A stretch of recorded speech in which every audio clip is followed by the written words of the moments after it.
મહારાષ્ટ્રના મુખ્યમંત્રી દેવેન્દ્ર ફડણવીસે નાગપુરમાં જણાવ્યું કે રાજ્ય સરકારે જન સુરક્ષા કાયદો પસાર કર્યો છે, જેને બંને ગૃહો દ્વારા મંજૂરી મળી છે। આ કાયદો લોકશાહી પ્રક્રિયાના ભાગરૂપે સમિતિના અહેવાલ અને ચર્ચા બાદ પસાર કરવામાં આવ્યો છે।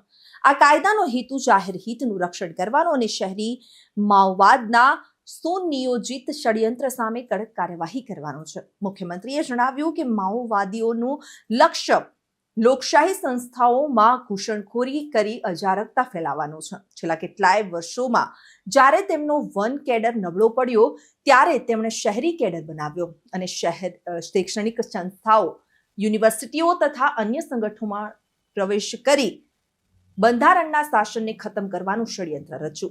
આવા અદ્રશ્ય કેડર સામે કાર્યવાહી કરવા માટે આ કાયદો ઘડવામાં આવ્યો છે। ફડણવીસે વિપક્ષ પર આક્ષેપ કરતા કહ્યું કે આ બિલનો વિરોધ કરનારા લોકો જાણી જોઈને કે અજાણતા ડાબેરી વિચારધારાને પ્રોત્સાહન આપી રહ્યા છે। તેમણે વિપક્ષને આ બિલને ધ્યાનથી વાંચવાની સલાહ આપી અને ઉમેરતા કહ્યું કે આ જાહેર હિતનો કાયદો છે। મહારાષ્ટ્ર સરકાર બંધારણમાં વિશ્વાસ ન રાખનારી શક્તિઓ સામે સતત લડતી રહેશે। આ નવા કાયદા હેઠળ શહેરી માઓવાદીઓ સામે કડક કાર્યવાહી કરવામાં આવશે, જેથી રાજ્યમાં શાંતિ અને સુરક્ષા જળવાઈ રહે। चलता है और उसके बाद उसे निर्दोष बरी हो जाते हैं। देखिए, माननीय जो सीजे साहब है उनकी बात बिल्कुल सही है। हमारे क्रिमिनल जस्टिस सिस्टम में तेजी आने की आवश्यकता है और मैं ऐसा मानता हूँ इसी के चलते 100 साल से भी ज़्यादा समय के अंतराल के बाद मोदी जी की सरकार ने और हमारे गृह मंत्री अमित भाई शाह इन्होंने नए कानून लाए हैं। इन 3 नए कानूनों ने भारतीय न्याय संहिता, भारतीय नागरिक सुरक्षा संहिता और भारतीय साक्ष्य संहिता, इन्होंने क्रिमिनल जस्टिस सिस्टम को पूरे तरीके से बदलने का प्रयास किया है और क्रिमिनल जस्टिस सिस्टम में ट्रांसपेरेंसी और तेजी दोनों इसके कारण आने वाली है।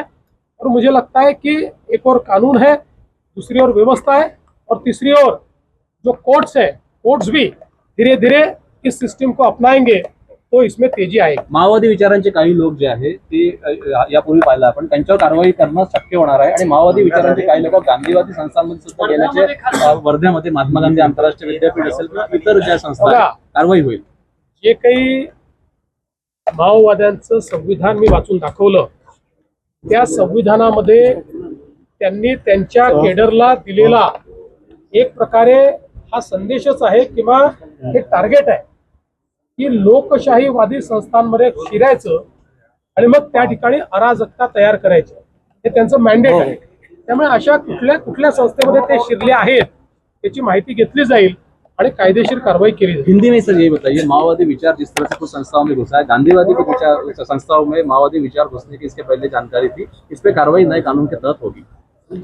देखिए, अर्बन माओवाद ये पिछले कुछ वर्षों में सोच समझकर इसको बढ़ावा दिया गया। जब यह ध्यान में आया कि अब जंगल का केडर समाप्त हो रहा है, उस समय एक स्ट्रेटेजिकल चेंज माओवादियों ने किया और उन्होंने तय किया कि चाहे वो शिक्षा संस्थान हो, यूनिवर्सिटीज हो या अलग अलग प्रकार की संस्थाएं हो, इसके अंदर प्रवेश लेकर और वहां पर जो संविधान का राज है उसको धीरे धीरे समाप्त करना और वहां पर अराजकता का राज तैयार करना, ये एक बहुत सोची समझी माओवादी स्ट्रेटेजी है और इसके लिए उन्होंने अर्बन केडर तैयार किया हुआ है। और मैं ऐसा मानता हूँ कि ये जो अर्बन केडर है, बंदूक लेकर जो हमसे लड़ रहा है वो तो हमको पता है, वो दिखता है, लेकिन ये दिखता नहीं है। ये धीरे धीरे हमारे सिस्टम्स को खराब कर रहा है।